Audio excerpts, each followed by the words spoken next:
graduate from Cass Midway, someone dear to my heart. He's the man who raised me to be the God-loving woman I am today. I would like to introduce my father, Brad Howard. But before you begin, we would like to give him a gift.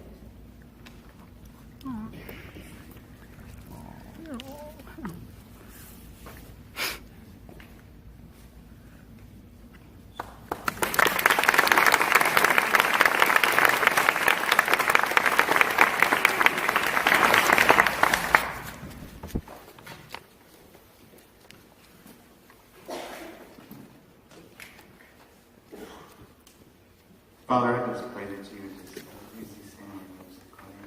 Just get on myself and get into you in Jesus' name. Lord, thank you. I just want to thank everyone for this wonderful opportunity, this amazing opportunity to be here and to be given an opportunity to share a few words to the seniors. And I just have to say I'm both honored incredibly and also at the same time I'm incredibly humbled. And I'm honored because not only am I getting to see my daughter make that step in her life where she passes from childhood to adulthood, and eventually, she's about to graduate. But also in a small way being, like many of you fathers here today, with your own children, I was there when she came into the world. Was there when she took her first steps. Was there when she said her first words, which were Dada, by the way. Was there when she learned to ride a bicycle. I was there when she got her driver's license, and to be here now, it's truly an honor to me. But I'm also I'm humbled because when I was asked to come here and share some words of encouragement to these seniors, I prayed and I said, God, what on earth would I ever possibly have to say that would give any value or meaning to their lives in their future? And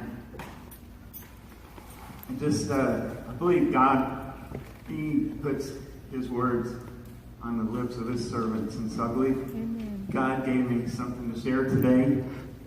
And so here goes. There once was a scientist, a Boy Scout, and they were all on an airplane.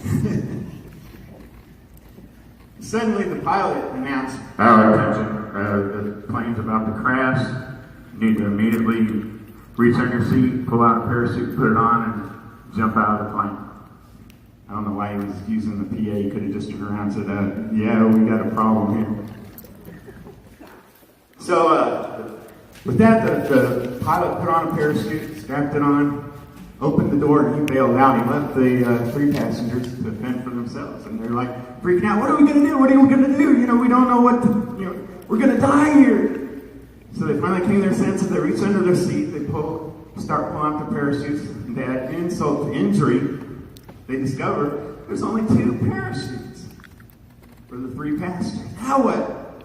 Well, they're trying to figure out what to do, and suddenly the scientist, he reaches down, he grabs up a pack, he straps it on, and buckles it down. He said, I'm really sorry to do this to you, but I'm the wisest man in the world. The world needs me. I have to survive. I have to live. So he bailed out of the plane.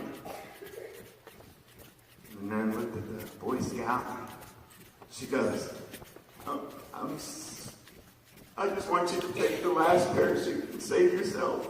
And I'll just go down with the plane. The Boy Scout sat back and thought and reassessed the situation, and he said, Sister, that won't be necessary. He said, it seems, the wisest man in the world, he just dove out of the plane wearing nothing but my camping backpack. I like that joke. Because to me, it's like an amazing analogy. It's not just a joke, it's an amazing analogy to life. And my friends and family have heard me tell it 1,000 times if they ever heard it at all. Amen. To me, it's like a modern day parable.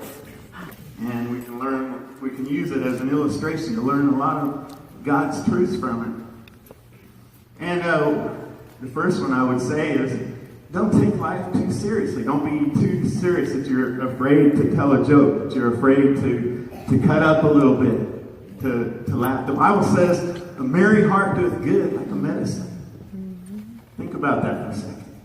Laughter and joy is like a medicine to your soul. It really is. And you're going to go through times of heartache. You're going to go through difficult times in your life where you go through struggles. I guarantee it. It'll happen. Don't be afraid to laugh. Don't be afraid to tell a joke. You know, serious, scary moments in your life. It'll be like a medicine to your soul, the Bible says. The other lesson we learn from that is not to be like the scientists and take ourselves too serious. I'm not knocking science, but don't be like that person who takes themselves so seriously that they're blinded by their own ego to the point that they are doomed to certain failure. And be willing to be humble. And I know a lot of seniors here today, what you're thinking. I was there once, and you're thinking, man, I'm about to graduate. I still have no clue what I'm going to be with, what I'm going to do with my life. You're stressing about that. I would just tell you, don't stress. I'll let you in on a little secret. I know where that comes from. I know where that thinking comes from. It comes from, when you're growing up as a child and your parents introduce you to a new, a person, and what's the first thing they always ask you? They always, what are you going to be when you grow up? And so now the day's come. You're here. You're an adult. You're trying to figure out what path I'm going to take, what I'm going to do. You're stressing on it. Well, the little secret is that most adults here still haven't answered that question. We still don't know what we're going to be when we grow up. And the point is, you can try many things. You can do many things. If you try something and it doesn't work out for you, you can try something else. And you don't have to be stuck in a rut. There's not one thing. But the main thing that I want to say is, don't be defined by your vocation, but rather be defined by who you follow. Let Jesus Christ be the focal point in your life. If you follow Christ, at the end of your life, you want to be defined by that. And we all want to have those kind of characteristics, like in the story of the nun who valued life so much that she was willing to sacrifice her own life. We like to be remembered that way, but I'm here today to tell you you can't have that characteristic apart from Christ. You can't have the characteristic of humility, like the Boy Scout who knew he didn't have it all figured out. He didn't know the answers to everything, but he was humble enough to reassess the situation, re-examine what he believes and why he believes it. And sometimes you'll be challenged in life. You'll be challenged on what you believe. Don't be so set in stone that it's got to, this is the way I've always believed, and so I'm just going to keep believing. Don't have that set mindset.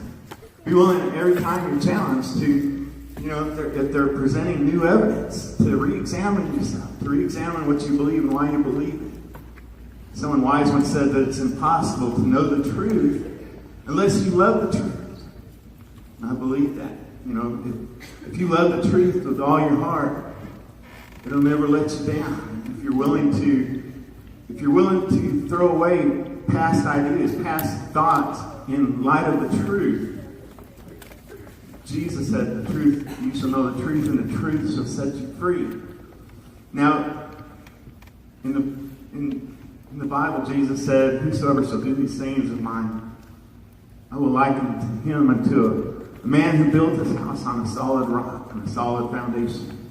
When the rains come and the storms come and beat against that house, it'll stand because it was founded on a solid foundation. He said, whosoever shall hear these sayings of mine and do them not is like someone who built their house on sinking sand. When the rains came, the storms came, the winds blew, it fell, and great was the fall because it was founded on sinking sand. And I like this saying, the words in red will help you to sleep better in bed.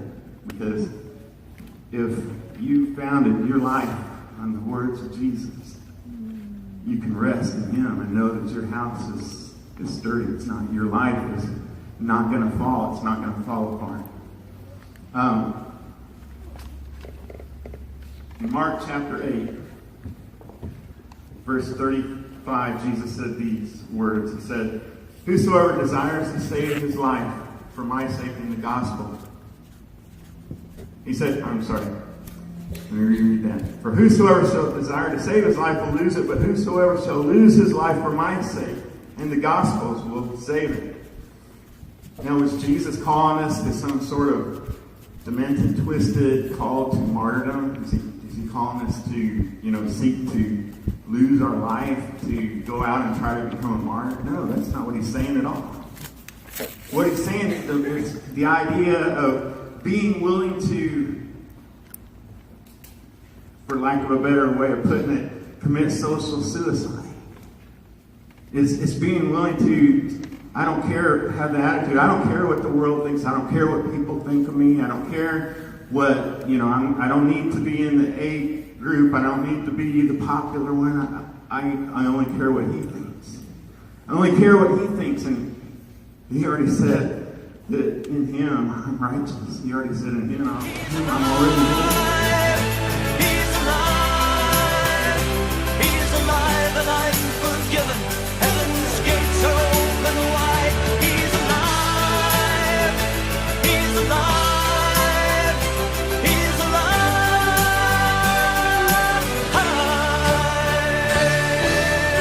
The free gift of God is eternal life. Glory to God. Did you hear what I'm saying tonight?